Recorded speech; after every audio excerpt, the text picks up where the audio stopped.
પ્રજાને ઝડપી અને વિનામૂલ્યે ન્યાય મળી રહે તેવા હેતુથી ન્યાયતંત્રએ વર્ષ 2013માં કુલ 4 લોકો અદાલતોનું આયોજન કર્યું હતું, જે મારી આજે છેલ્લી લોક અદાલત શરૂ થઈ ત્યારે આ અંગે એમ પાટડિયા પ્રિન્સિપાલ સિવિલ જજ સોનગઢ દ્વારા માહિતી પૂરી પાડવામાં આવી હતી। ભારત દેશમાં થઈ રહેલા કેસોના ભરાવાની ઓછો કરવા અને લોકોને ઝડપી અને વિનામૂલ્યે ન્યાય મળી રહે તેવા હેતુથી આજે સમગ્ર ગુજરાતની સાથે તાપી જિલ્લાના સોનગઢમાં પણ ભવ્ય લોક અદાલતનું આયોજન કરાયું। પ્રજાહિતમાં આ વર્ષની ચોથી અને છેલ્લી લોક અદાલતનું આજે આયોજન કરાયું ત્યારે આજની લોક અદાલત અંગે એમ પાટડિયા પ્રિન્સિપાલ સિવિલ જજ સોનગઢ તથા ચેરમેન તાલુકા કાનૂની સેવા સમિતિ સોનગઢના દ્વારા માહિતી પૂરી પાડવામાં આવી હતી। जी ચોક્કસ જણાવી દઉં આપને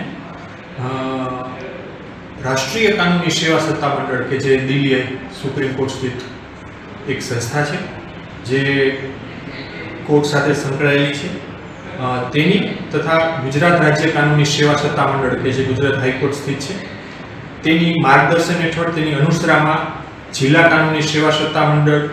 તાપી કે જે વ્યારા ડિસ્ટ્રિક્ટ કોર્ટમાં સ્થિત છે તેના માર્ગદર્શન હેઠળ આજ રોજ 9/12/2023ના રોજ આ વર્ષની આ ચોથી અને છેલ્લી લોક અદાલતનું આયોજન કરેલું છે તાલુકા કાનૂની સેવા સમિતિ સોનગઢ દ્વારા। અને તેમાં નેગોશિયેબલ ઇન્સ્ટ્રુમેન્ટ એટલે કે ચેક રિટર્નના કેસો, વાહનના અકસ્માતના કેસો જે ગંભીર પ્રકારના ન હોય તેવા, પછી દીવાની દાવાઓ, દીવાની દરખાસ્તો અને સમાધાનલાયક કેસો, કબૂલાતને પાત્ર કેસો મૂકવામાં આવેલા છે। જેમાં અત્રે સોનગઢની કોર્ટમાં 2 કોર્ટ અત્યારે કાર્યરત છે।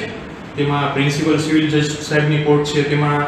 700 જેટલા કેસો મૂકવામાં આવેલા છે અને એડિશનલ સિવિલ જજ સાહેબની કોર્ટ છે તેમાં આ લોક અદાલતમાં 450 જેવા કેસ મૂકવામાં આવેલા છે। અને સાથે સાથે પ્રી લિટિગેશનના કેસોનું પણ આયોજન કરવામાં આવેલું છે। તેમાં અંદાજિત 18 થી 19 જેટલા ફાઇનાન્શિયલ ઇન્સ્ટિટ્યૂટ તથા બેંકોએ ભાગ લીધેલો છે અને 2000 જેટલા કેસો મૂકેલા છે, જેમાં bank of Baroda, state bank of India, Baroda Gujarat ગ્રામીણ બેંક, પવલ ફાઇનાન્સ અને ડીજીવીસીએલના એવા કેસો મૂકવામાં આવેલા છે કે જે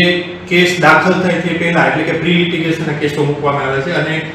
દર વખતની જેમ આ વખતે પણ લોક અદાલત સફળ થાય એવી મને આશા છે। અને લોક અદાલતના ફાયદા વિશે આપણે જણાવું તો લોક અદાલતથી લોકોને એ ફાયદો થાય છે કે તેને કેસની આખી ટ્રાયલ ચલાવી નથી, આખી ટ્રાયલ દરમિયાન હાજર રહેવું પડતું નથી, કેસ એક મુદતમાં પૂર્ણ થઈ જાય છે, લાંબી ન્યાયિક પ્રક્રિયામાંથી પસાર થવું પડતું નથી, વકીલોને મોટી ફીસ ચૂકવવી પડતી નથી। અને જ્યારે બીજી તરફ ન્યાયતંત્રને એ ફાયદો થાય છે કે એક જ દિવસે મોટા પ્રમાણમાં કેસનો નિકાલ થતો હોવાથી